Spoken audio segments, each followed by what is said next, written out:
Hey everyone, welcome back to the Archangel 15. As always, thanks for stopping in. Today I have a rhetorical philosophical question that's the title of this presentation. What is time?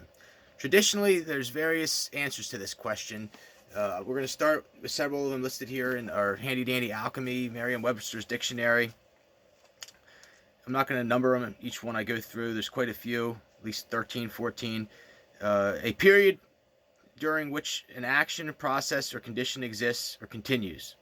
Leisure, a point or period when something occurs. A set or customary moment or hour for something to decur. An age or era. The state of affairs. A rate of speed, tempo. A moment, hour, day, or year as indicated by a clock or calendar. A system of reckoning. One of a series of reoccurring instances. A person's example or experience during a particular period. The hours or days of one's work, time out, to arrange or set the time or schedule, to set the tempo or duration, such as a performance, or to keep or cause time, or to determine a record of time, duration, a rate of something like a race. I'm going to push the envelope further with an additional definition and say that time, as we know it, is an illusion.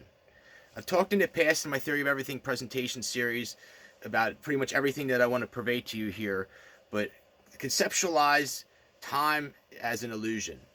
This gets deeper into a physics standpoint, such as like the time-space conundrum, Albert Einstein's theory of relativity, which I'm not a fan of. A lot of his work because of his consistent speed of light, which I totally, like I said, talked about in the past. There's not a consistent speed of light, but it all ties together: time, space, frequency. If you ever get a chance to, please look up negative frequency, and like it gets much deeper into quantitative calculus and mathematics than my abilities will allow. But if you're into that type of thing and you're into physics and into what I'm talking to here, please look up negative frequency, and it like basically is the basis for how time travel is possible, in my opinion.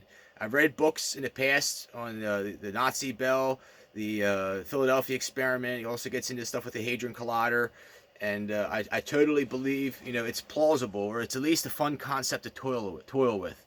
Uh, you know, Basically whatever aspect of creation you believe in, understand that God didn't say on this day we create the clock. We have this clock which is based on the notion sort of our solar calendar. It's broken up into these intervals that we call hours, and everything essentially revolves around this clock. The clock equals money to us, and it becomes a bigger concept of sorts. But I've found, I have a therapeutic healing practice that was starting to get going before this whole COVID nonsense happened. And I get real deep into this aspect of metaphysics, Dianetics, and almost like Scientology, I guess you could say.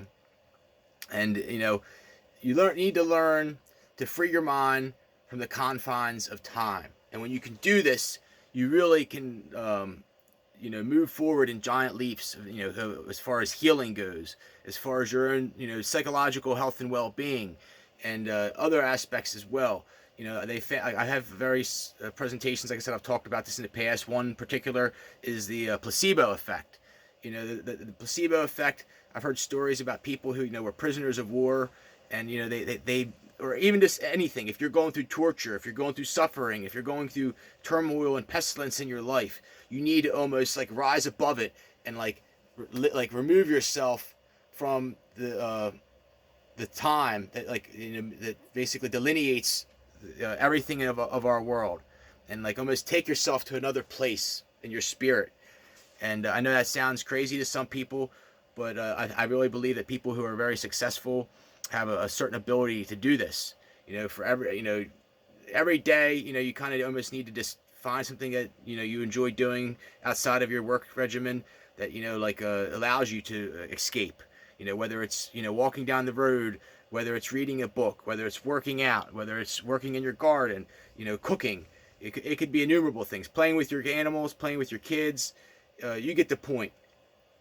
Also, this concept of time is like it talks about the tempo. Like there's certain like rhythmic aspects of it as well. it gets into like a musical composition, and like I really believe like just certain like songs have the ability to have certain effects on people as well as certain frequencies. Again, it gets into this time and space, intervals and time and frequency, and it's something much deeper. It's just kind of a segue into my next presentation that I'm getting ready to do on the harmonics of the World Trade Center towers. Not kind of a dedication to 9/11 as well there. But I hope that you maybe have been able to find some value in this. Again, I'm going to postulate that time as we know it is an illusion.